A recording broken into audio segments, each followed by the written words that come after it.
وسيق الذين اتقوا ربهم إلى الجنة زمرا حتى إذا جاءوها وفتحت أبوابها وقال لهم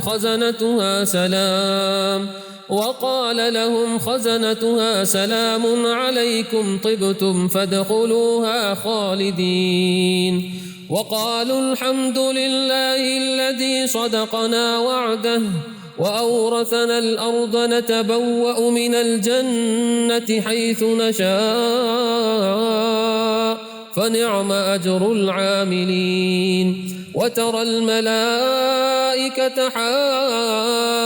حافين من حول العرش يسبحون بحمد ربهم وقضي بينهم بالحق وقيل الحمد لله رب العالمين.